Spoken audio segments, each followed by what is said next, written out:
नमस्कार दोस्तों, Mithilanchal express channel में आप सभी का एक बार फिर से बहुत बहुत स्वागत है। दरभंगा एयरपोर्ट को मिली और जमीन अगले साल तक हवाई अड्डा हो जाएगा पहले से और भी ज़्यादा खूबसूरत। जी हां दोस्तों, दरभंगा हवाई अड्डे पर यात्री यातायात में तेजी से वृद्धि को ध्यान में रखते हुए भारतीय विमानपत्तन प्राधिकरण (एएआई) हवाई अड्डे के समग्र विकास की दिशा में काम कर रहा है, जिसमें मौजूदा टर्मिनल भवन, कार पार्किंग स्थान, पहुंच सड़कों एवं अन्य सुविधाओं का विस्तार शामिल किया गया है।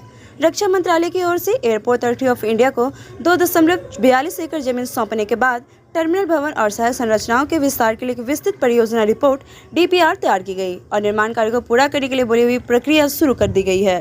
टर्मिनल भवन के जिन क्षेत्रों में 9 महीने के भीतर विस्तार कार्य पूरा करने का लक्ष्य रखा गया है, उसमें आगमन क्षेत्र, सुरक्षा होल्ड क्षेत्र, SHA कन्वेयर बेल्ट क्षेत्र, चेन इन काउंटर और प्रस्थान हॉल शामिल है। जल्द बना होगा दरभंगा एयरपोर्ट का टर्मिनल भवन। एएआई के अधिकारियों ने कहा है कि मौजूदा टर्मिनल भवन के विस्तार के साथ 16,000 वर्ग फुट का अतिरिक्त क्षेत्र जोड़ा जाएगा, जो 15,000 वर्ग फुट क्षेत्र में फैला हुआ है।